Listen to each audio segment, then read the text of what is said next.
What's good, everybody? Welcome to this post-Money in the Bank edition of the No Gimmicks podcast. And I hate to bring this up, and it's a sore subject, but I have to.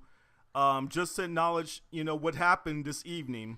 Dale Clifford and I are huge fans of the Golden State Warriors, but unfortunately, tonight we saw two champions crowned from the state of Ohio. That being the Cleveland Cavaliers. Congratulations. Well played series, you guys, even though the Warriors, went 73-9, but that's okay. We're going to reload and come back for that ass next year. Also, Dean Ambrose, Mr. Dean Ambrose, who, basically has kind of been the underdog and, kind of like looked at as a mid-carder the majority of his time in the WWE. He cashes in and takes the Money in the Bank, gives it to the ref, and he wins the title from not Roman Reigns, but from Seth Rollins. Very, very surprised by that. I was a little disappointed in how easily Ambrose was able to take the title from Seth Rollins, that basically it was a dirty deeds, and that was the end of it. I was hoping that Roman was going to get involved, and maybe, just maybe, Seth walks out. Yeah, I was a little surprised. With the championship still. So it'll be interesting to see here, because obviously Roman's going to have his rematch clause, and Seth Rollins is going to have his rematch clause. I think we're setting this thing up for a triple threat. It looks that way, yeah. It's looking like we're going to get a triple threat at SummerSlam in the main event. That will definitely be quite a match there. And the thing, about it is, it's just like, are we going to see some of the past, how can you say it, relationships that the Shield had? At one point in time, Roman Reigns and Seth Rollins were the WWE World Tag Team Champions. There's a lot of bad blood with them now. At one point in time, Dean and Roman Reigns were pretty close, kind of when Seth Rollins was the heel who was the WWE champ. So it's going to be kind of interesting to see, like, if there's going to be any double teaming going on there or any, like someone taking a side with someone else. Yeah, definitely going to be intriguing. I'm really looking forward to that possibility. It is just very interesting that it has come to fruition that the Shield, all three members, have now become WWE World Heavyweight Champion. They said all three were the future of the business, and well, again, apparently they are. I'm just very surprised that WWE did end up this quickly putting the title on Dean Ambrose, because we had seen him shot after shot after shot in failure. So I'm not really. I'm just interested in that, because we had seen him get, again, like I said, shot after shot, and then not get it, and then all of a sudden win Money in the Bank and instantly cash it in to become World Heavyweight Champion. So we don't have to wait around with Money in the Bank anymore. I was like, this year's winner is done and gone. And the thing is, too, you got to look at it this way. Of all places where something crazy like this could happen, the state of Nevada, right? Las Vegas. You know what I'm talking about? Las Vegas. Crazy things happen. Sir. What are the odds? Well, hey, you know what? If there's a place where a lunatic like Dean Ambrose can do his thing and come out on top, is none other than Las Vegas, man. Sin City. I hear you on that one. So I couldn't agree more. It's like, what a place to kind of have things get shaken up than Las Vegas, Sin City. Yes, without a doubt. So quite a pay-per-view tonight. Like I said, there were some big surprises along the way. Another one of those surprises was AJ Styles versus John Cena. So let's talk about AJ Styles versus John Cena for a second here. So it's funny because I think when we were having our discussion earlier today, you and Khalil had said something along the lines, you guys expected AJ to go over, but you expected him to go over clean. I was hoping it was going to be clean. I was shocked that he went over, period. I actually had AJ Styles pegged to lose that match. I thought if they were going to give him the win, it was possibly going to be at SummerSlam. But, of course, his boys from the club had to go and get involved. Carl Anderson and Luke Gallows, they came in, and, of course, they hit him with the Magic Killer while the ref had taken a bump outside the ring and secured the win for AJ Styles. Yeah, I felt like as soon as the ref bump came that we were going to see Anderson and Gallows. I was hoping for the straight AJ Styles versus John Cena, but now that we got this ref finish and then the Magic Killer by Anderson and Gallows, it allows us to keep going with AJ Styles and John Cena, and we'll see where it goes. I definitely think we got Battleground coming up, and then SummerSlam. So I definitely think this thing's going to carry itself all the way to SummerSlam. I'm just hoping that when all is said and done, that AJ Styles piles up more W's against John Cena than John Cena does against AJ Styles. Because as we have said with the course of the last year or so, couple years with John Cena, is he's gotten into great feuds with Kevin Owens and Bray Wyatt, but it always seemed like at the end of the day, John Cena would get that one last victory, and then you kind of felt like, what's next for Bray Wyatt, Kevin Owens? They're a little bit younger, like I think they have a chance to kind of recover. AJ Styles is not young. Chicken. He's established. It's like I think that John Cena doesn't have anything to gain from beating AJ Styles. AJ Styles has everything to prove to the WWE audience by going over. I couldn't agree more. It's really interesting to me because, like I said, last year, 2015, was by far the strongest year of wrestling for John Cena. John Cena really, really showed me something. He really kind of began to, to earn my favor a little bit because the series he had with Kevin Owens in particular, great set of matches there. And then this year, some of the stuff he's done with AJ has been pretty solid. So, yeah, I'm definitely looking forward to seeing some more offering out of those two. And like I said, this match, I would say this was probably the best match of the night, I think, on the Money in the Bank card. How do you feel about that? Well, if we're gonna go straight up in the one-on-ones, for sure, I think Money in the Bank delivered some good spots. Yeah, some interesting stuff, some stuff we haven't quite seen before either. But I also think we've seen better ladder matches, but it still had some spots that were pretty ridiculous. But yeah, in terms of the one-on-one matches, for sure, AJ Styles and John Cena. But are we really surprised? I don't think with the way the card was booked in one-on-one matches that it was AJ Styles and John Cena. Not too big, there. Not too big of a surprise there. So moving on here, let's talk about so we had one of my least favorite wrestlers. I don't think I need to elaborate too much. When I say that, you pretty much know what's coming next. Rusev, the Bulgarian Brute, or the Jim Belushi look-alike with the Jerry curl, versus another one of my least favorite competitors in the WWE, Mr. Titus O'Neil. So, this match is what I refer to as a sleeper. And the reason why I say a sleeper is because if I probably wasn't watching the Game 7 between the Warriors and the Caps, I probably would have fallen asleep during this. There was really no interest for me, in this feud to begin with. I don't really see, why exactly Rusev is holding the United States title. I don't really see why they chose Titus to kind of be the representative, I guess, of the United States to go after, the foreign heel. But, this just didn't really do much for me. What do you think about that, Dale? Well, I knew that we were reaching an hour before 8 o'clock, on the West Coast anyway, and we still had 3 matches to go. Right. And I was like, well, where's Rusev Titus? Are they just going to scrap the U.S. title match? It's like, and then it happened. Then I was like, all right, well, it looks like Money in the Bank's going to go long. But I knew that in between was that I figured that this match was going to be the match right before the world title match, because it always seems like that's the I guess it was like we could say the grave match of the card is the match right before the main event, because it's kind of where matches go to die in terms of crowd interest. This was formerly the spot where most of the Divas matches would go, when they actually still referred to them as Divas. Now they're referred to as the women's division. That was kind of like what people refer to as the bathroom break match. Correct. Yep. Because everybody is focused and ready on the main event, but you got one match that kind of just has to fill the time, and that's kind of what this one was. Not really all surprised that Rusev went over, and again, I think basically this was a feud with Titus that was just to fill the space of the United States title for Money in the Bank, and now we move on to Battleground and SummerSlam. And then we'll see where it goes from here, because right now I have no idea what direction we're going to have for a contender for Rusev as we approach Me neither, SummerSlam. And I'm wondering possibly if they're going to leave that spot open for, somebody who's returning. I don't know. There's a couple guys who are still out that could possibly, make for interesting opponents for Rusev. One of them possibly being Neville. Neville's been out for a while. Yep. Neville could possibly put on something decent, mostly because Neville can work his behind off, and I think bring out the best in someone like Rusev, if that's at all possible. Yeah, I don't know. It's like, we'll see.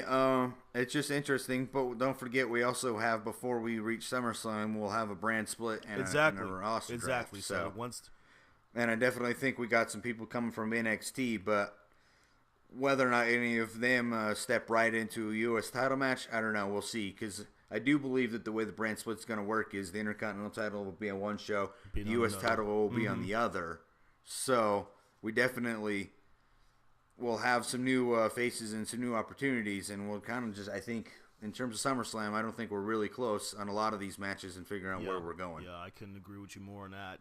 So let's talk about this tag match here for a sec. So we had the New Day versus the Vaudevillains versus Enzo and Cass versus the members of the club, Anderson and Gallows.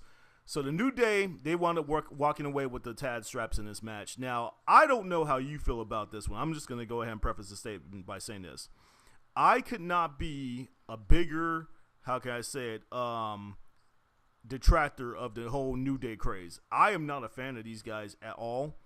And I'm a fan of each one of them individually, but not this silly little thing that they have going on with the New Day. I don't like the whole unicorns thing. I don't like the whole Bootio cereal, the whole goofiness and buffoonery and whatnot.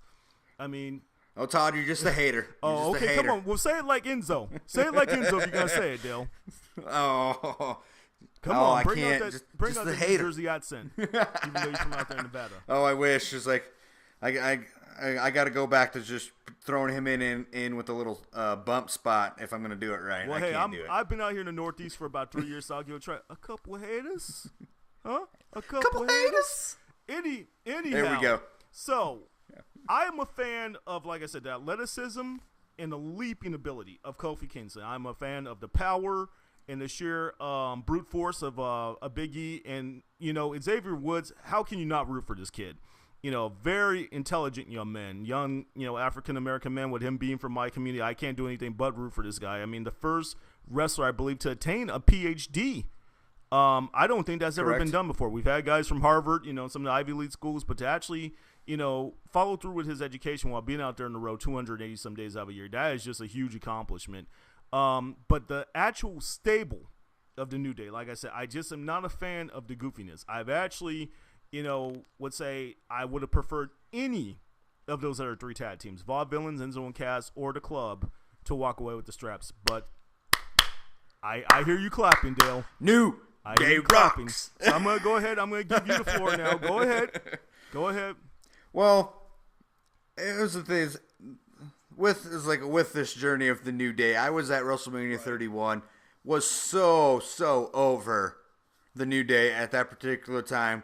Then they swung their direction to a heel group. Then I kind of became interested in them. And then they went face again, and I was with them. But now we're reaching 302 days as New Day as tag team champions, and I am kind of over it. Like I said, stale, just like Bootio cereal that they're always promoting. I was really hoping for Anderson and Gallows just because I thought the club needed them to become the champions to kind of establish them as a top flight stable. And again, WWE kind of let me down there. It's like they've done it with the Wyatt family. I thought that the Wyatt family was like Bray needed to be the world heavyweight champion. Harper and Rowan needed to be the tag team champions just to kind of put these guys over, get them established with being that top stable. And I think they might, well, at least Styles won, but it was with the help of Anderson and Gallows to kind of reestablish them. But I really thought that they needed to become the tag team champions. Khalil and I were having this conversation yesterday, and we both kind of agreed that when it comes down to it, we both feel that the club has truly lost a bit of their steam that they had from when they were in New Japan as members of the Bullet Club. I think on a couple episodes before I covered this, Carl Anderson is no longer the machine gun Carl Anderson. Okay? Luke Gallows is no longer Doc Gallows. Now, what they basically have done is they've taken these guys who had one of the coolest things going in professional wrestling while being members of the Bullet Club. And I understand what's happened with New Japan and WWE. They won't allow them to purchase the trademarks and the gimmicks and the name and all that stuff. But come on. Like I said, let's start with the name first. The club. That has got to be one of the most generic names that WWE could have ever came up with. I would have rather they would just refer to him as Team Styles, since they're AJ's boys or something. I mean, it's just Team Phenomenal, the Phenomenal 2, or, the Trio of Terror or something like that. But I am just not impressed with what these guys have done in their time in the WWE. And I still have to revert back to this and say, I honestly thought that AJ should have came to the main roster when he made his debut. I really, truly believe that those two should have been in NXT, because the majority of the WWE fans on the main roster, they're not familiar with who these guys are. They don't know who Carl Anderson is and his history over in Japan as a tag team specialist. And they only remember Luke Gallows maybe slightly a little bit as, the member of the Straight Edge Society towards the tail end there. But they probably most remember him as Festus. Yeah, you might be right. Now, I definitely agree. I think Anderson and Gallows going to NXT would have made sense, because then you could bring them up with Balor, which has a Bullet Club connection, and work that angle. And then Balor could have come up with Anderson and Gallows to work heel against AJ Styles down the line. But I think a lot of this was money driven. Anderson and Gallows are getting big time money. They couldn't go to NXT. Yeah, and it's funny because from what I've heard that Gallows has actually been a great morale builder for the main roster locker room. So I don't know if it's because those guys are just kind of carrying over some of their wild and partying, days from New Japan that they can't display on screen, and they're kind of doing it, backstage, behind the curtain, with the boys and whatnot. But I'm hearing that, he has really been great at bringing up the morale and kind of rallying the troops and getting everybody, excited to be there, that kind of thing. Yeah, I haven't been 100% sold on their impact on the main roster. I really thought this could have been the chance to put them over. But I will say a kind of team that has won me over on the main roster is Enzo and Cass from the jump to NXT. Yes. I will say, when they were at NXT, all I really cared about was their entrance, and then it was basically it was lights out for me on their matches. But it just feels like their gimmick works fantastic on the main roster. I couldn't agree more. Enzo has got the mic skills, and I'm not quite sold yet on the wrestling, but it just feels like they are so much more ready for the main roster than they were to be on NXT, and I don't want to miss their matches now. However, I do say that I don't quite like that they Enzo and the Vaudevillains a couple weeks ago tried to redo the spot that got Enzo knocked out. That was just in poor taste, and I must say, I'm a little shocked, especially, in 2016 WWE, that they, went for that, and that Enzo even agreed to be a part of that.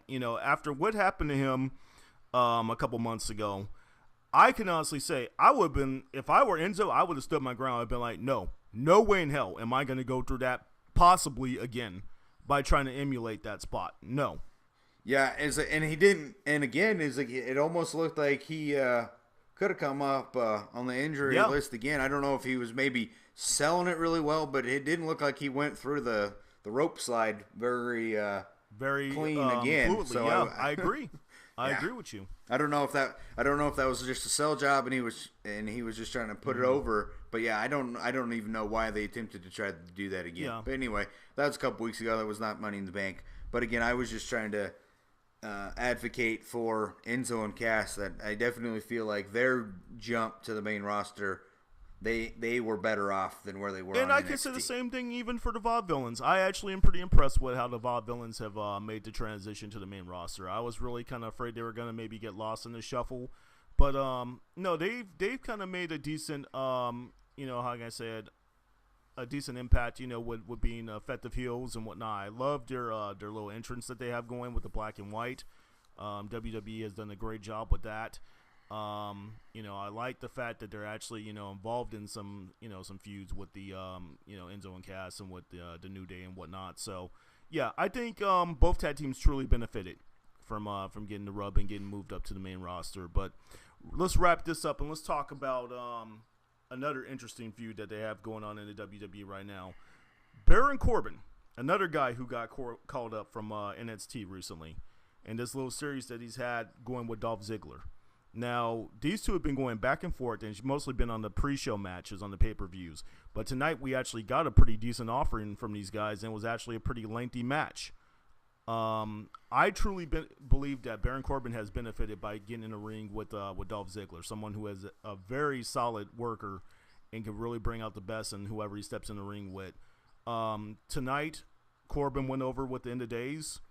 There was even a spot where I believe on the outside of the ring where Dolph Ziggler was trying to run up the steps and deliver some sort of a move, and he caught Ziggler, and he caught him from possibly botching and hurting himself. Very correct. Yeah, I noticed that one. I saw the bobble by Ziggler going up the steps, and it was just phenomenal that Corbin was able to catch him and then turn it right into instantly something to kind of save that spot. It went into the deep sets, correct? Yeah, I believe so. I kind of looked away a little bit for the move, so I don't really remember. Just to bring up the fact that Dolph botched the move, and I was talking to my father-in-law that was here and telling him that it was just crazy that Baron was able to kind of catch him, not really expecting him to be kind of stumbling off the steps. Is that my man Stone Cold Larry Lee that you're referring to? Tell Larry I said what's up, man.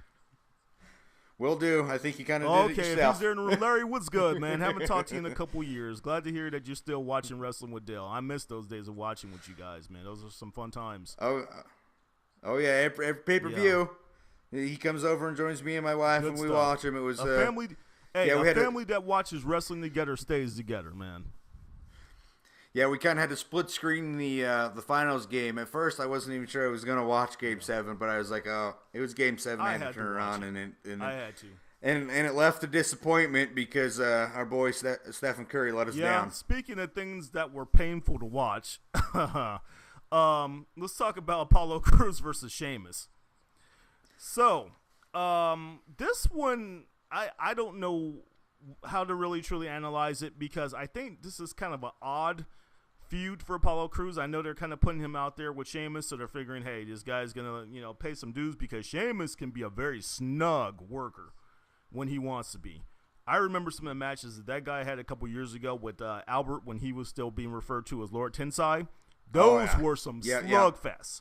And like I said, I don't know if it's, they're figuring they're putting this guy who's still fairly new, in the company up against Sheamus, so he's going to pay some dues, take some bumps, and, toughen them up a bit. But, yeah, this match, there was a moonsault spot where I believe Apollo Crews hit him with a moonsault onto the floor. That was something that really stuck out and looked pretty good.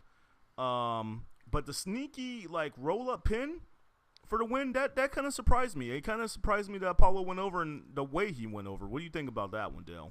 Yeah, it's a bit interesting when you kind of have a little quick type finish like that where it kind of caught Sheamus off guard. You kind of feel like we haven't seen the last between these two, which I don't think we have. I think this feud is kind of being set on sort of the old era, the old guard against the new era. Yeah. Sheamus is the guy that's been here for several years, and Apollo is this new movement going forward that we're seeing with the shift in styles. Because as you just brought it up, it's like Sheamus is that hard bring it at you style. Apollo Crews is that more athletic type that we're seeing with all of these new guys that you name it, Sami Zayn, Kevin Owens, Neville, all of these guys that we're now seeing. It is just a very different type of style than where Sheamus was when he kind of was at his peak in those matches with Tensai and other stuff like that. It was all about that hard-hitting, strong style type stuff. Apollo is a perfect mix of power, agility, and speed. If I were to compare him to anyone, I think you might have even made this comparison earlier on, Dale, during our podcast. You kind of compared him to Lashley a little bit. I see a combination between Lashley and this kid ACH from Ring of Honor.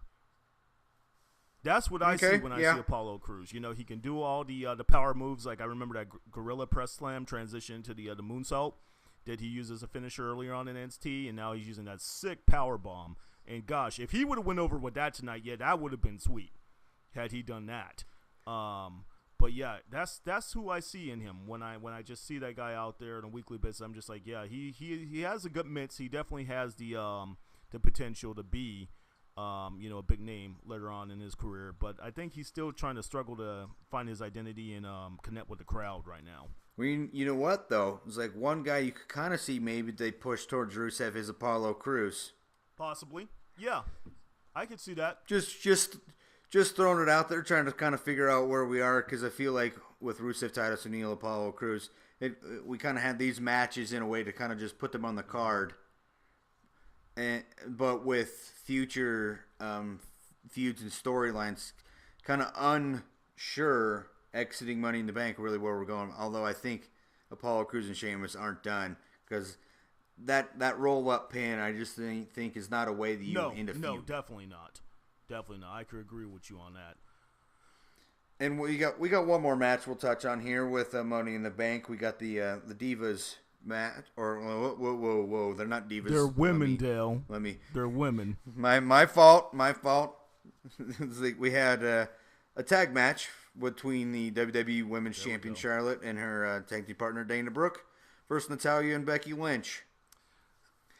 Decent match. The one thing that I was frustrated in this part is that I don't like that the women's title was locked up in a tag team match and the title wasn't on the line. I don't like that, and I don't like this thing has been kind of a cluster, like the whole thing with Ric Flair and Charlotte, and then it seemed like 1 week they were together, the next day, next thing they weren't, and then they were together and then they weren't, kind of thing. And then now you got Natalya attacking Becky Lynch after the match. I thought those two were cool, so I don't know, it's kind of convoluted if you ask me a little bit. It's just interesting because I think Dana Brooke is, as we've hit on, I think is just kind of a throw in to this whole situation because of the thing that happened with Emma. Mm-hmm. And they needed to find something to do with Dana Brooke, which works. I kind of think I know where this storyline is going to go. I almost felt like it could have ended tonight, but I think they're going to stretch it a little bit longer because for some reason they have now decided that maybe they're looking to turn Natalya heel. I don't know how that's going to go. She's been a top women's face for so long. Mm-hmm. I think forever. I don't remember her ever being a heel. Maybe early stages. On, and when I say early stages, when the Hart the Hart Dynasty, not as a solo women's competitor, but when she was still paired up with my man Davey Boy Smith Jr. and who was the other guy, the one who got injured seriously. He's no longer wrestling. Yeah, Tyson Kidd. I was about to call him his old name, T.J. Wilson. Yeah. Her husband. Thank you. Yeah, Natty's husband. Yeah. Mm-hmm.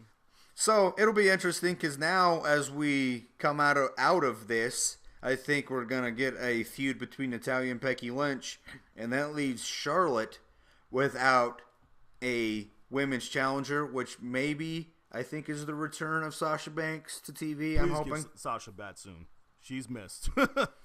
Yeah, or maybe up the push for Paige because she's still sitting out there Paige, too. Her whatever momentum she had at one point in time is all but cold and dead at this point. Yeah, it's definitely time for her push to be revived. Because I know that she just recently picked up a TV win, so I think they can kind of work with that. But either one is either pick up the strength of Paige's push or bring Sasha back to TV. One of the two. I think that's where the Charlotte's headed next. And I think until the inevitable breakup between her and Dana Brooke, which will happen right around the time once Emma heals up. Yeah, I'm sure. All right, so let's take a quick analysis here of what we had with Money in the Bank. We had not one but two world title changes over the course of the night. We had some new feuds possibly established. We had a pretty thrilling Money in the Bank ladder match. We had some decent women's action and a surprise victory here too. Including the one with Apollo Crews. So, yeah, overall, I think Money in the Bank delivered. What'd you think about that? Yeah, it was it definitely had good action. I'm an Ambrose fan, haven't really disliked him, but I really kind of just wanted Seth Rollins to get the win over Roman Reigns. Well, he did. It just lasted for a couple seconds. But he did. You're right. Yeah. I was but again, as we kind of all agreed right before we started the show, that anybody but Roman, as Bray Wyatt has made famous, anybody but you, Roman. Exactly. Anybody but you. Exactly. And so I guess that's kind of where we are. Roman Reigns is no longer our WWE World Heavyweight Champion. So with that, I'm going to take Money in the Bank as a success. Yeah, without question. If I had to give it a grade, I'd probably say from F being the worst, A+ being the best. I'd say it was probably a strong B. Yeah, I agree. I'd say B. All right, so that wraps up our Money in the Bank recap. So let's talk about NXT here for a second. So this last week here on NXT, we saw a confrontation between the Demon, Finn Balor, and Mr. Shinsuke Nakamura. So from the way it looks, these two are going to clash at NXT TakeOver Brooklyn. Now, we got, like I said, what was possibly a match of the year candidate at a Shinsuke Nakamura and Sami Zayn and NXT TakeOver Dallas. How excited are you for this match, Dale? Oh my goodness. So, Nakamura's debut match with Sami Zayn, then he follows it up with Austin Aries, and now we get Finn Balor. Oh my goodness. Let's say the bar that these two are going to set for NXT is just going to be unreal. I'm calling it is the match of NXT, possibly the match of the WWE umbrella this year. What I see it as, because the last NXT TakeOver was built as the end of the beginning. So they pretty much said, okay, that's it. That's the end of the original era of NXT. We kind of had a change in the guard. Samoa Joe, the first guy that I can think of that crossed over from TNA to actually win a world title within the WWE. So it's time for Finn to kind of set off on a new feud. Yes, this is going to be outrageous, okay? I'm talking about two guys who can work, Nakamura who can strike and come up with those submissions from out of nowhere, Finn Balor who can do a little bit of technical wrestling, has some high flying ability and whatnot.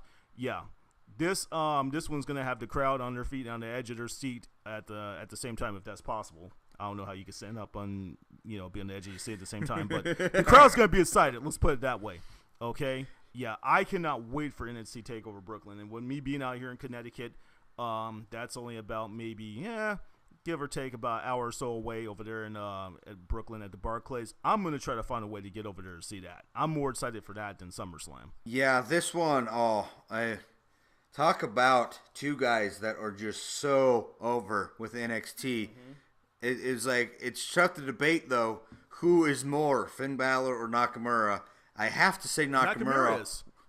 When the fans just break into chorus for his entrance music, playing a cappella style, and just rock that place. It was just phenomenal. Reason number 101, how you know you're over.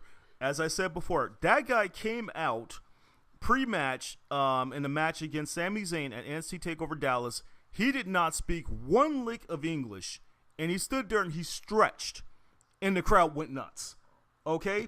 That's when you know you have the crowd eating out of the palm of your hands. And like you said, they got the crowd singing along to his theme song, where basically they don't even need to play the theme song. They could just hum it the whole way, he's coming down to the ring. But as we saw this past week here with the interaction between Finn Balor and the crowd wants Balor Club so bad. Yeah. And I don't know how long WWE is going to continue to let this, this pressure cooker, continue to cook before they finally just say, okay, let's give the fans what they want. But I think they just aren't ready to let him go from NXT yet, because he is one of the strongest competitors in NXT. But this guy has such a connection with the crowd. Yeah, it's the two most over superstars, not just in NXT. I'd say two of the more over superstars under the whole entire WWE umbrella. Absolutely agree. Well, I think we can expect some double duty from Finn for a little bit. I think he is going to be a part of the roster draft, because I don't think we're getting any more call-ups until the draft night. Okay. And I think we're going to see Finn Balor. But I definitely think this match, obviously, is one that no one's going to complain about getting, Nakamura versus Balor.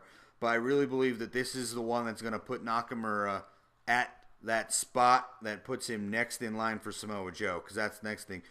Who is Samoa Joe getting? Now, this is interesting, because I've been thinking about this. There's one guy in particular who has been gone from NXT for about, I'd say, well over a year at this point, who goes by the name of Hideo Itami, formerly known as Kenta from Noah over in Japan. Now, you want to talk about someone who can strike, someone who comes at you snug and whatnot. This dude will kick your head off just like Nakamura. My 2 dream matches right now in WWE, it's funny that neither one of them are on the main roster. I want to see Hideo Itami against Samoa Joe, and I want to see Hideo Itami versus Nakamura. Because a lot of people aren't aware of this, but Hideo Itami is the one who actually innovated the go-to-sleep maneuver. That was not CM Punk. CM Punk stole that move from him. And they continually teased it and teased it and teased it, and they never let him use it. I think he only used it one time during like a house show, I think on the West Coast. I want to say it was in San Jose. Maybe during WrestleMania 30 weekend, I think it was, or so. Maybe 31 weekend. Yeah, I want to say it was the night before night or two before the WrestleMania. I want to see Joe versus Hideo Itami. I eventually want to see Joe versus Nakamura.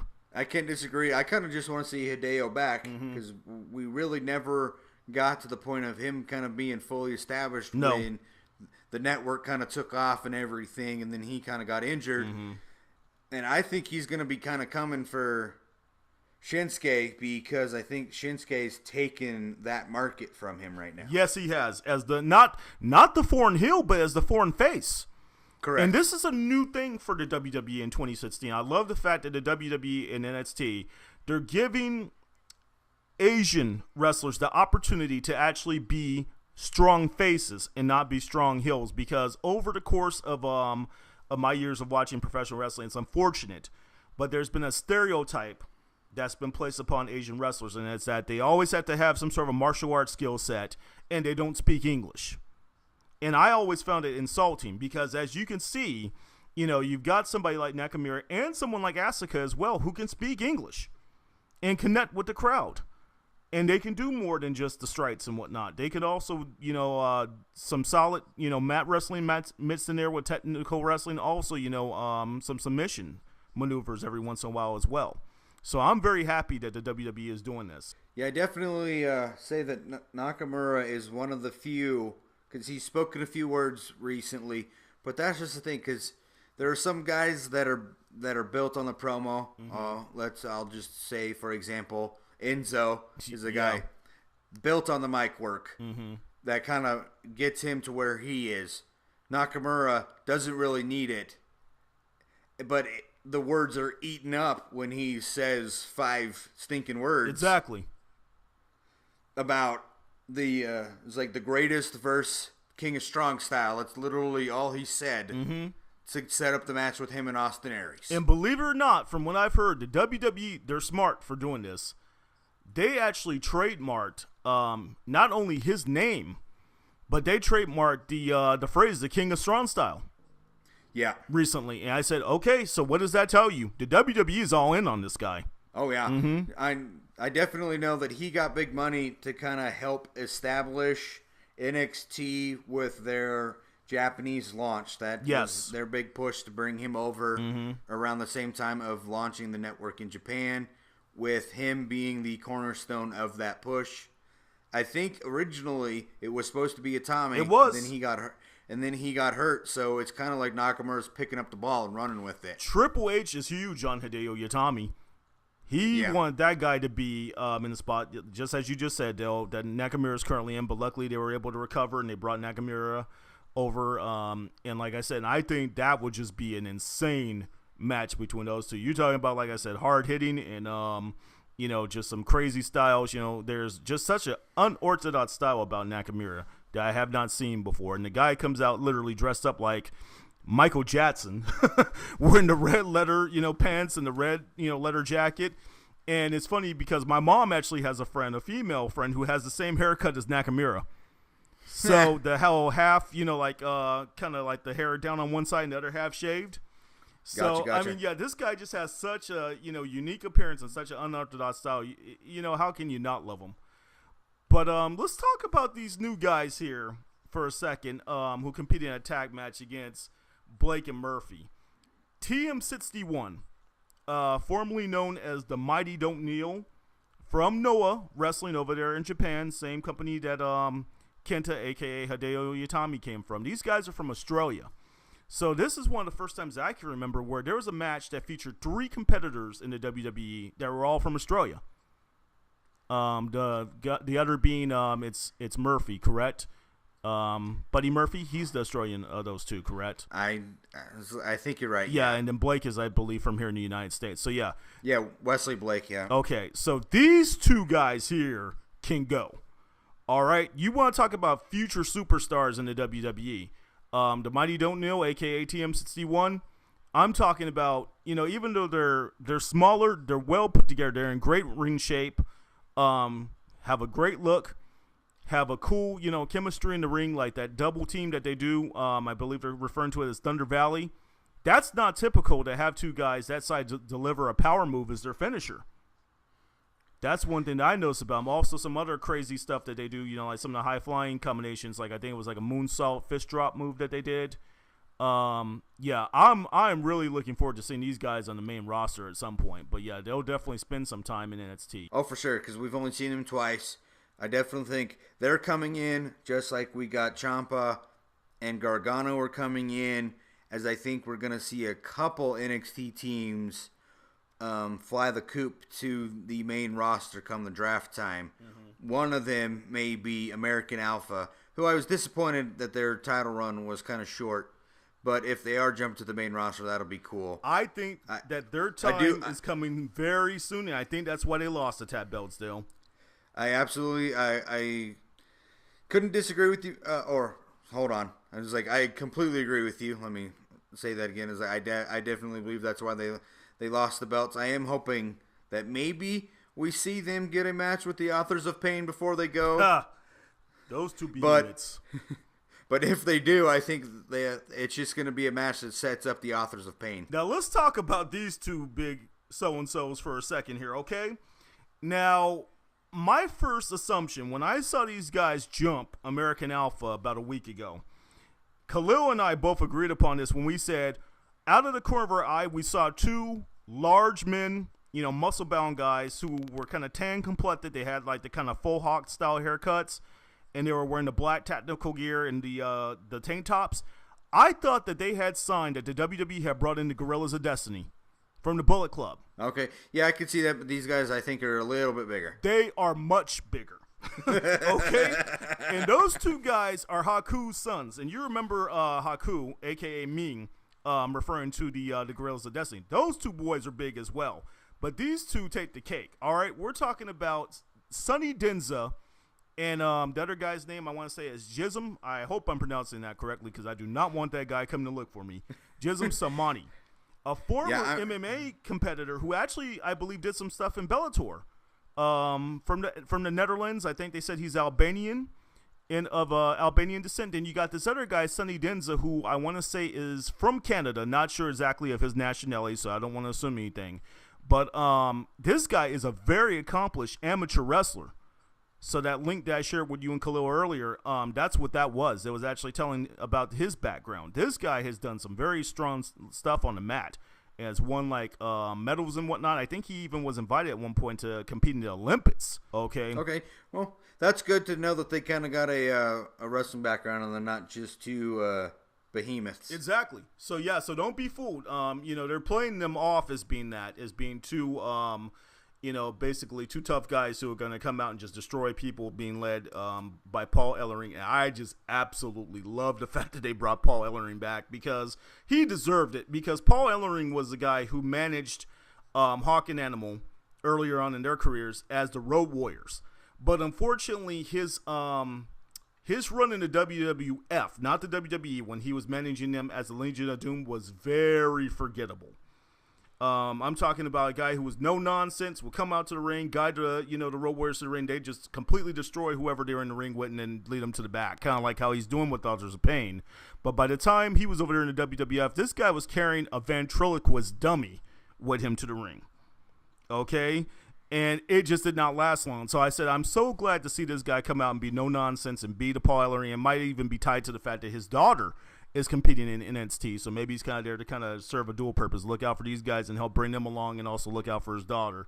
But yeah, I am very excited to see what these guys can do. They're far away, they're still pretty raw and a little green before they make it to the main roster. But yeah, I'm just looking forward to seeing them just run through people like a hot knife through butter. Yeah, definitely. It will be interesting to see where they go. And since the Revival are the champions right now, I'm not expecting the Authors of Pain to climb up the title picture anytime soon. No, can't go heel. Won't work, but we'll see. It's like, and I think they kind of just need a little bit of time to kind of soak in and get established as a new breed of tag team for the NXT division. Yeah, and it's new by 2016 standards, but what these guys are doing, it's actually throwback. That's the great thing. What once was old is now considered new. The Revival, speaking of those two, you want to talk about an old school, hard hitting throwback tag team. I see them as a cross between the Andersons, not Arn Anderson and let's see, it was Arn and who was the other guy? Ole? It was Arn and Ole Anderson, I believe. That's who the Andersons were. But I'm talking about like the old school tag team of the Midnight Express as well, kind of mixed in there with both. I think it was Loverboy Dennis Condrey and Bobby Eaton before Sweet Stan Lane came along. I see the innovative tag team maneuvers that those guys would use thrown in with the old school hard hitting style of the Andersons. So yeah, very very good breath of fresh air with those two right there. Yeah, I see a little bit of the Brainbusters with him as well. Yeah, but we do obviously this kind of era is opened up to some new move sets and stuff like that. So I think they're a little bit even advanced for kind of the Brainbusters and stuff like that. Definitely in their own trends, like they remind us of some groups, but definitely moving in a different direction. It's kind of a little bit, as you said, what old is new again. Mm-hmm. That definitely seems to be kind of some of the trends we're seeing in NXT, especially in the tag team division. With a look at some of these teams, yeah, kind of they remind you some of the old, but they're giving you a lot of the new as with well. A new twist. Exactly. Yep. So speaking of an old tag team who was in WCW back in the early '90s, I'm making a transition here into our next topic of discussion. I want to bring up the fact this guy La Sombra, formerly of Los Ingobernables, one of the most well-known heel factions in both CMLL and over in New Japan. They brought in this guy, and they're referring to him now as Andrade Cien Almas. Now, this one here is kind of a head scratcher for me. First off, you go and you put this guy in the suspenders and the white pants, kind of like, you guys remember the American Males? With Marcus Bagwell and Scotty Ridds. Okay, I got you. I see where we're going here. And then the pimp hat from The Godfather with the feather sticking out of it. So I'm just like, what are they doing with this guy? He comes out to the ring, like I said, looking like a cross between Marcus Bagwell and Godfather. And then when he gets in the ring, he's up against this guy, Ty Dillinger. Ty Dillinger has got to be one of the most over enhancement talents that I have seen in WWE in a long time. I mean, the only Zack Ryder. Zack Ryder. Okay, yeah, I'll give that one to you just because he was cold, for so long. Because he did have some, title runs, even the short one that he had after that one pay-per-view we don't talk about. But I was actually going to compare him almost to kind of like a modern day version of Barry Horowitz. If you remember Barry Horowitz, he was an enhancement talent back. Yep. I want to say maybe like in the late 80s, early 90s, the guy who would always pat himself on the back. Had the funniest gimmick because like finally they gave him some wins later on in his run in WWF. But moving on here, let's talk about the matter at hand. Andrade Cien Almas is being not outworked in the ring, but the crowd is giving Ty Dillinger, who's supposed to be the heel here, more of a face reaction than what they're giving Andrade Cien Almas. And I've seen some cool stuff out of this guy. I really dug that double moonsault, and I hope that they're going to continue to let him use that and eventually transition that into his finisher. But my goodness, that double knee, that just isn't a finisher. To me, that's one thing I hate about NXT is the fact that they have some guys, Sami Zayn included, who used the Haluba kick, and even Hideo Itami, who I believe used the shotgun kick. Those moves aren't meant to be finishers. They're more setup moves or like a specialty. So they need to try to help this guy out here real quick, or else I'm afraid that he's going to wind up getting lost in the shuffle. Because he's got the look, he's got some pretty good, charisma and whatnot. But the entrance gear that he wears to the ring with a poor finisher And the fact that he's not even able to get over against an enhancement talent like Ty Dillinger, that doesn't just, give you a very good omen of things to come for him. No, it doesn't. I kind of have to agree. Not really sure where we're going with him. But I almost kind of felt like Ty's kind of one of those middle-of-the-road guys where you weren't quite sure if he was heel, face. And I almost thought there for a little bit he was going to kind of turn to a complete heel character in the middle of this match when he started getting frustrated when trying to put away CN. Mm-hmm. But I definitely absolutely agree with your thoughts on how some of these guys use a signature as a finisher. Mm-hmm. When it should kind of just be the setup. That double knee thing he does into the turnbuckle should really set up his moonsault off the top. Right. Yes. And I don't know. I'm hoping that the WWE realize it real soon because, like I said, this guy, he's brand new. He just debuted about a week or so ago at the beginning of the NXT show, and I think they could possibly do something with him. But I'm almost kind of thinking he might be better suited as a heel, possibly. I almost want to say an interesting feud for him, and I don't know how you're going to feel about this one because I don't think you're the biggest fan of the guy, would be him versus his No Way Jose guy. Oh, it's so funny is that you brought up No Way Jose just because I was going to mention him kind of if he hadn't added the little extra blue-green look to his pants, him and CN kind of would have looked almost the exact same. Uh-huh. Very similar, right? Besides the size difference, and like I said, and whenever I look at No Way Jose, I just cannot help but laugh because, like I said, I'm a gamer as well, and how much that guy reminds me of the character Jeffrey from Virtua Fighter. It just makes me laugh every time I see that dude. And I just can't help but think about him.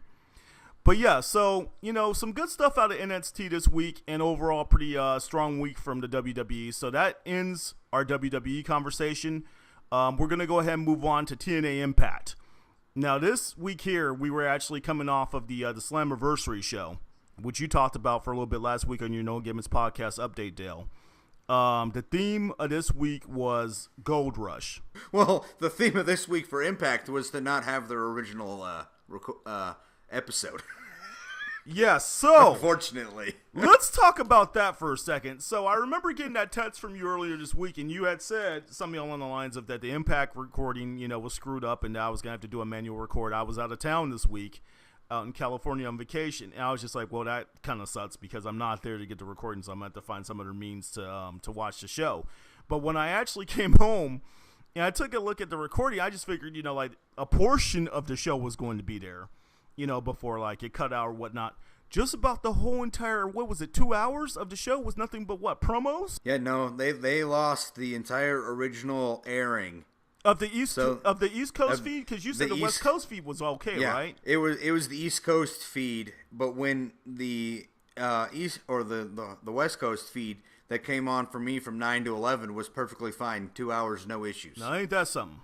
So it seems like it was basically I would say it was probably the transmission out of the Impact Zone right to TV because obviously they were able to record a successful show. Yeah. So sending it out was the problem. But once I actually was able to kind of check out what they did this week, this was a pretty solid episode, I thought, of Impact. They gave us a rematch between Lashley and Galloway. Which I thought was interesting that Lashley retained the belt. We got to see some stuff with Eddie Edwards and Trevor Lee. That was kind of a short match there for the Ed's Division title. Also, yeah, it was about 4 minutes. Yeah, very very short. And I thought they could have given those guys some more time there. I think it's hilarious though that they're referring to Edwards' new finisher as the Boston Knee Party. Yeah, that's his new finisher, the Boston Knee Party. I think it's kind of like a shining wizard that he has going on there. And we had a four corners tag match between Decay, who is one of the most uncanny tag team in all of professional wrestling right now. It's weird that you see tag teams like that nowadays, with the face paint and all that, and you got one guy picking up another guy and throwing them onto the opponent as the finisher. You have the bromance with the hot valet, the girl who was from right here in Connecticut, who actually was a part of Tough Enough. I want to say her name was Gabby, who's Correct. now playing the role of Raquel as their, I think they're referring to her as their guru or something like that. The goofy tag team of Grotto and Mahabali Shera, the guy who you referred to as, you said, the worst incarnation of John Cena that we could possibly ever see, which I still laugh about, Dale. And then these guys, the Tribunal, of Basil Baraka. I can't help but think of Baraka from Mortal Kombat 2 and Baron Dats. Two names that just don't fit two guys who are supposed to be portraying French wrestlers. I don't get where they came up with those names there. Yeah, and I absolutely 100% is like on that video game aspect. See Baraka, and all I think about is Mortal Kombat. Mm-hmm. Yeah, and then we got the whole Baron thing going with the other guy, because I remember these two as Marcus Luis and Sylvester Lafort over in NXT. And that guy, Marcus Luis, now you talk about someone, Baron Dats, who could have been possibly part of Decay. He is a creepy looking dude. He almost kind of looks like he could be Kane's son. A little bit, yeah. Mm-hmm. Yeah, but in regards to the match, Decay, they retained their titles in this match, and I don't know what the name of that finisher is where Abyss picks up Crazy Steve and just choke slams him onto the opponent. I think it's kind of cool, actually, and it's fitting for a tag team that's just so weird and so far out there as Decay. Yeah, I can't think of the finisher either, but that's just the thing. It was like their match with Bromans at the Slammiversary. I was like, Decay's going to win. Mm-hmm. I just feel like it's almost kind of a little bit where Impact kind of now has a thing going with Decay where you're like, I think we're going to see a long run coming from them as WWE has with New Day. Right. New Day's time, I think, is running its course, except for because we're at 302 days. I don't really know how long they're actually going to keep that going. Mm-hmm. Decay's thing is still fresh, even though they kind of had to mid-gimmick kind of change directions with it. Yeah, and that was due to the it was a cease and desist from Crimson, the indie wrestler, who said that Crazy Steve just reminded him a little bit too much of himself, basically. But I absolutely love that they come out to Marilyn Manson. Yes, and that's something that's lost in wrestling nowadays, and of course it's due to like copyrights and trademark laws and that whole thing to where they have to pay for usage of those songs each time. But it's kind of cool that they have, the right style of the Smashing Pumpkins music, since Billy Corgan's now heavily involved in TNA. And I'm not sure, maybe just possibly by some chance, maybe Marilyn Manson is somehow a buddy of his or something. Because I know they were also using the Courtney Love song for the Dollhouse for quite some time, weren't they? Yeah, you're Doll right. parts for the Dollhouse. So I thought that was pretty cool. I miss them having those actual songs, and not the songs that are generated by whomever's the official composer, say like for Impact or for WWE. And not saying that those guys don't do a good job of what they do, because there have been some pretty cool themes over the years. But yeah, that's interesting that you bring that up there. So let's get back here for a second, because I kind of just jumped past Lashley and Galloway. So what do you think is going to come out of this whole thing with EC3 popping Galloway with the chair shot inadvertently and causing him the chance to possibly take the title from Lashley this past week? It's kind of very interesting that Money in the Bank ends with the situation that we could see a triple threat, and Impact Wrestling now seems to be in a position where we could be in a triple threat. Yeah, but I definitely think Drew's not going to be happy with EC3 kind of costing him his chance to get the title back from Lashley. Mm-hmm. And again, as I said last week, not surprised that Lashley is once again the champion. He's got a good face, or I shouldn't say face, but he's got a good name that people just remember from the WWE days. Galloway and Ethan Carter are the top dogs in Impact, but really their time in WWE is kind of forgettable. It truly is. Especially if you're Ethan Carter when he was Mr. Bateman. And my goodness, Drew Galloway is a far cry from being a member of the three-man band with Heath Slater and who's the other guy? Jinder Mahal, I believe it was. Oh, absolutely. Yeah. So I'm definitely glad both of these guys, though, are getting a chance to shine in Impact, as we've touched on many times. Dude, I'm sniffing something here. Am I smelling a possible heel turn from Galloway?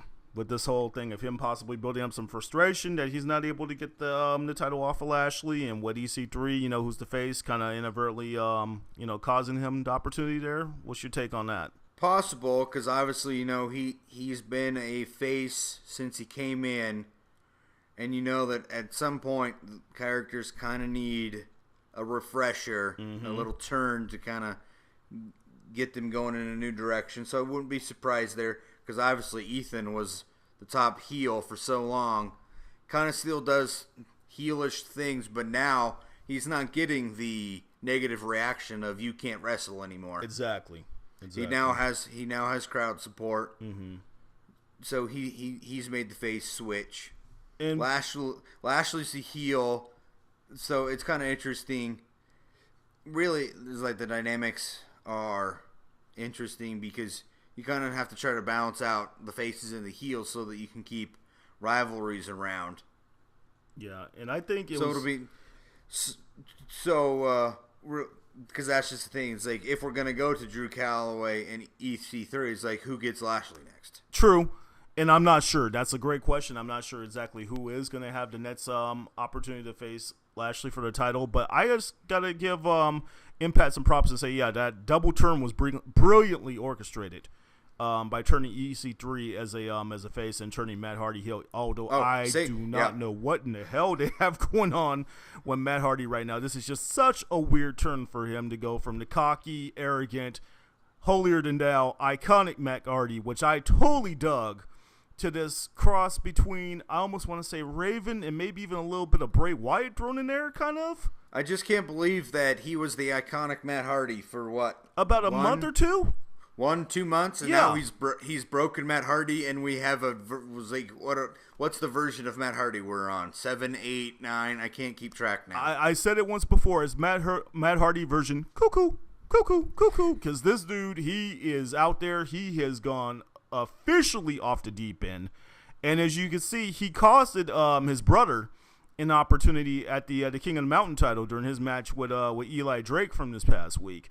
So it looks like this thing is just going to continue to drag out between him and Jeff. When we thought it was possibly coming to a conclusion, is going to go on for a little longer. Yep, Jeff and Matt are not done with their situation, so it'll be interesting to kind of see how possibly they can top themselves and try to get a conclusion to the Hardy feud. And I love the spot where he slid, where Jeff slid down the railing into the table. I've never seen that. Well, they once again did a fantastic job of using that stair that they have at the Impact Zone. Jeff and Matt, they used it earlier in the what was that other match? It was an I Quit match, wasn't it? Yeah, the I Quit match where Jeff did the swanton off the top of the stairwell there. And we spent a decent amount of time talking about the women over there in WWE. So let's take the time to talk about a woman who was a former diva, who is now a very established member of the Knockouts division, who is finally getting her due. Gail Kim is going to become the first female wrestler in Impact to be inducted into their Hall of Fame, and I think that this was deserved, because Gail has been a staple of that Knockouts division for I don't know how many years now. At this point, it's probably got to be coming up on close to about 10 years. First champ? Yeah, their first champ, and she never left the company, I don't believe, because there's been a lot of instability over there in the Knockouts division. She's stayed the whole time with TNA, hasn't she? She may have taken time away, but I don't think she came back to WWE or anything. So no, and she actually was at ESPN, where I'm at, not too long ago. She and her husband and Jeremy Borash and all them came through, and they were on a tour. And I just said, part of my responsibilities being I am a tour director for ESPN. I just said, why couldn't have I gotten them on my tour? That would have been really cool. I guess I just didn't get the luck of the draw that day. But they seem like very pleasant people. But yeah, kudos to TNA for giving her the induction to the Hall of Fame, because really at this point I think that she's probably one of the only few wrestlers on that roster period who's really deserving of the honor. Yeah, that when they were trying to when they made the announcement that they were going to name their next Hall of Fame candidate, you're trying to think of who possibly could it have been in terms of if it was going to be someone still fairly connected to the audience. Right. because there are plenty of names out there. Obviously, one that everybody was bringing up but was never going to happen is AJ Styles. Right. Not yet. It's like I think AJ is going to have to wrap up his time in WWE before he can actually even get into the TNA Hall of Fame, which is kind of a shame. But yeah, WWE is not going to allow him to have anything to do with TNA now. Now let me say this, okay? I hate to call you out here, but I gotta correct something you just said. We actually saw something, I want to say, crazy that happened between TNA and WWE, where I almost believe that TNA allowed Christian, when he was a part of their roster, to go to the WWE while he was under contract with them to help induct Edge into the Hall of Fame. Am I not correct about that? Oh, you might be right. Yeah. So very very good point. But that's but that's on TNA to allow him to go back. Not to WWE allowing it. Yeah, I don't think WWE is going to allow AJ Styles to go back into the Impact Hall of Fame, even though right now TNA is selling the AJ Styles DVD. Right. And they did the same thing with Sting, I think, too. Yeah, I think capitalizing on the fact that he's now back on in front of the American audience. Yeah. So all right, couple more things before we wrap this thing up here, because we're running a little long. We got 6 to Survive from Lucha Underground, the only match we saw this week. Marathon match. Yeah, fantastic. Covered up the full hour. I was not surprised by the final 2 and not at all surprised by the finish that Pentagon Jr. won. I just kind of felt like we've been over the last couple weeks getting his rebuild and push to the top and his chance at redemption with Matanza. Pentagon is sick. And when I say sick, I don't mean that he's in the hospital recovering from a severe case of the flu. Everything about this guy, from his look, his face paint, his demeanor, I just completely did this dude. And I have never seen anyone use the Canadian Destroyer, or what they refer to as the Mexican Destroyer over there in Lucha Underground, the way that he did in that match. Particularly involved in the sequence with his, I'm not sure people are aware of this out there, those who are listening, but Phoenix and Pentagon Jr. are brothers. I didn't know that until you sent out that message yesterday after you had finished watching. Yeah, they are related by blood, so maybe that's part of the reason why they feel so comfortable beating the complete hell out of each other like they did. I mean, that spot where he was in the corner, I think he kind of like floated over into almost like a head scissors and then transitioned from that into the Mexican Destroyer. I was just in awe. Wow. I ran that back about maybe 3 or 4 times before I went on to the next part of the match, because I just said that is an extremely dangerous move, where if you have someone screw up during that, someone can end up paralyzed. And for them to not only do that spot from not the mat, but in the air, and then also outside the ring, I just said, Lucha Underground, you guys continue to do it every week. You guys push the envelope and just show me things I've never seen done before. Yeah, I've seen a couple reactions to matches where it was a comment, I don't even remember, it was WWE was promoting something, and one of the comments was, it's still not going to be anywhere near what Lucha Underground does for us every week. Yes. And I just believe that's the case. Lucha Underground only gave us one match this week, but technically it was an elimination match of the 6 people, so we had the course of everybody had to be eliminated. Yeah. It was like before the match could proceed. So it wasn't just 6 people in one match with one finish. We had 5 finishes. And I have watched several hours of wrestling over this past week, including the Money in the Bank pay-per-view and even part of the Pro Wrestling Guerrilla All-Star Weekend 12 with Night 1 with Khalil about a day or so ago. Nothing that I saw throughout this whole entire week compared to what I saw during the action over the course of that episode, Lucha Underground. This lady, Taya Valkyrie, who seconds Johnny Mundo to the ring, who I actually heard was signed to a WWE developmental contract for a very short period of time about 5 or 6 years ago before she decided to go back to the Indies. She is something else, okay? Because the thing is, WWE's got to be taking a look at her. Not only is she easy on the eyes, but this woman can take a beat down. And I'm not talking about just from like the women involved in the match, like Ivelisse. I mean, those guys were taking it to her just like she was one of the boys. And I think the way Lucha Underground looks at it as, because I by no way, shape, or form, advocate violence against women, but they look at it as, if she could get out there and mix it up with the men, she deserves that opportunity to do so. That's the way they see it. They say equal opportunity. If she wants to be out there and actually compete with the guys and, like actually be involved in some of these crazy matches and whatnot, let her do it. Yeah, you're right. It kind of is the thin line between reality of life and what is professional wrestling, and that Lucha Underground has kind of crossed that barrier and allowing the women to take on the men. Yes. And it be fairly competitive where both the woman and the man come off strong and deliver us solid efforts and sell it to where it doesn't just seem like, oh, this is a scripted professional wrestling stuff. It's like, it's believable that you can see all this stuff. Yeah. So again, it's like, but that's what I think Lucha Underground has to do. They have found a way to be different. Mm-hmm. Yes, they have. And that's what works for them. Yeah.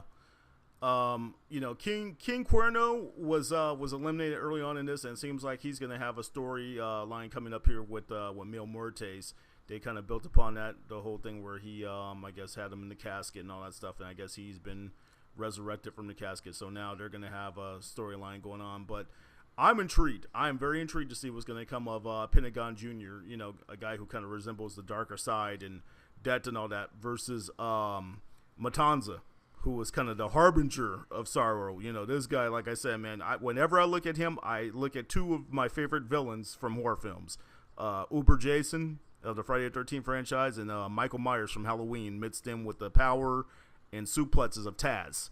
This guy, I mean, you talk about someone who brings it every single time he steps in the ring. Like I said, a phenomenal worker there, and Jeff Cobb, who's portraying Matanza, and I cannot wait to see what him and Pentagon Jr. are going to do when they lock horns here. Yep, I think that match will deliver again as Lucha. I don't really think I'm trying to find a match where Lucha really hasn't succeeded very well. They might have had a couple lower quality matches, but it always delivers with the top quality main event to sell the episode. All right, one last thing before we go.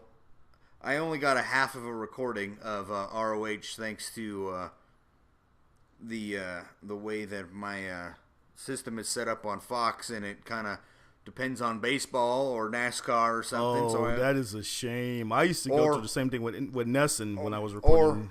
It's like, or Ultimate Fighter, you name it, was like whatever happens to be on. Yeah. It's like ROH is kind of just thrown in the mix of trying to fill out the rest of their evening whenever their main big time money program is over, and I only got about half of ROH this week, which was the Midnight Express, Midnight Express, All Night Express, All Night Express against Cheeseburger and Jushin Thunder Liger. I only got half of that, and then I got Kyle O'Reilly versus Kushida, which. Yeah. I just kind of wanted to touch on Kyle O'Reilly and Kushida because it was the rematch of Best of the Super Juniors. I did not see that match. Ooh, I liked it. I liked Kyle O'Reilly versus Kushida, but definitely came out of that one feeling like this match did not live up to the first one for sure. I just kind of felt like that Best of the Super Juniors match had to have been better. This was just a taste, Dale. Okay? Now, I hate to be like a teacher here to you, but you are almost like my little bro. So your homework, Mr. Clifford, for this next week, go find a clip of that match from the Best of Super Juniors 22, the finals between Kyle O'Reilly and Kushida. It lasted 45 minutes. Oh, I don't got 45 minutes for one match, man. Dude, we got too much other stuff. Find time. I'm telling you. I hear you. This match was the match of the year from 2015, and no one except for the peers of Japanese wrestling and whatnot, or like the indie wrestlings, had a chance to really see it and enjoy it, because I'm talking about from beginning and them exchanging holds and whatnot, and like I said, Kyle O'Reilly is extremely underrated. This guy is a beast. I mean, he's a triple threat, someone who could strike, deliver the submission holds, and mat wrestle. And then you got this guy Kushida. Kushida, I think, in his own right, is underrated, even though he won the Best of Super Juniors. Not too many people know him other than being the replacement for Chris Sabin once the Motor City Machine Guns broke up and he started tagging with Alex Shelley. This kid can work, okay? And like I said, this was almost just like if they took that match and they had to condense it. And they said, okay, guys, we're going to give you maybe about 10 minutes or so to deliver, to the fans who did not see what you guys offered last year from your 45-minute long match. Also, something else that happened during that show that I want to bring up real quick, Naito, who was the New Japan Pro Wrestling World Heavyweight Champion, defended, or I don't believe he defended the belt, but he went head-to-head with Moose. Okay. Now, you talk about a pure contrast of styles there, man. You're talking about the big heavy hitter and, powerful guy, and Moose, who has really evolved over the past year. I'm just very excited to see where that guy is going to go. I was hoping, like I said, and this is going to sound horrible, that Titus O'Neil was not going to come back from his little suspension that he had in the WWE, because I'm not really that big a fan of his. But Moose, basically, if you took Titus O'Neil and let him get the experience on the indies and work over in Japan and really evolve and expand his moveset, that's what Moose is to me. Has probably one of the best looking drop kicks in the game. This guy could even high fly for being a dude who's a former offensive tackle in the NFL, about 6'5", 6'6", probably about 300 pounds. So yeah, even though ROH only gives us an hour each week, it's usually always a solid offering, just like Lucha Underground. But the difference is, Lucha Underground doesn't really have the pay-per-views. They have their Ultimate Lucha at the end of the season, and they only have a season. They don't go 365 like most wrestling companies do. But ROH, I'd say that's also probably where you're going to get some of your best wrestling on a weekly basis. Yep, agreed. It's like, I think if we could break it down, it's like if you're looking for top tier wrestling week to week, you got NXT, Lucha Underground, and Ring of Honor. Yes, those three right there. So as you said, this episode of the No Gimmicks podcast has ran a little long, just like Money in the Bank ran a little long earlier this evening. Good being back, doing our podcast again. As you guys saw, we had a little bit of a change in the guard there. I will address that, unfortunately, due to scheduling conflicts, Joe Myersky, who was formerly our moderator, is no longer a part of the No Gimmicks podcast. So we had a couple video updates. I had one from about 2 weeks ago. Del Clifford had one from about a week ago, just to kind of keep everyone in the loop and let you guys know that even though we're going through changes, we're not going anywhere, and it will be Del and I from here on out. We'll have some guests, featuring the show in the future. Some special guests such as, I believe, Khalil Smith. That's right. I'm saying it on the show, Khalil, because we want you on here to talk about New Japan and Pro Wrestling Guerrilla at some point in time. And also, we might have another special guest or so as a host. But I'm going to keep that on the low for now. But, yeah, just to wrap this up, Dale, pretty good week of wrestling that we had here. And I look forward to doing this again with you next week, my man. Yeah, glad to be back doing what we like to do, talk about wrestling. Yes, sir. So, for our listeners out there, I'm going to encourage you guys to visit our YouTube page. Feel free to subscribe to the No Gimmicks podcast on YouTube. Also, like our page on Facebook and follow us on Twitter. And from time to time, I actually will be posting links of our show on my LinkedIn page. So definitely check those out and feel free to share them with your family and friends. So for my boy, Del Clifford out there in Fernley, Nevada, and for myself, Todd Smith, we're going to go ahead and close out this episode of the No Gimmicks podcast. Until next week, y'all take care.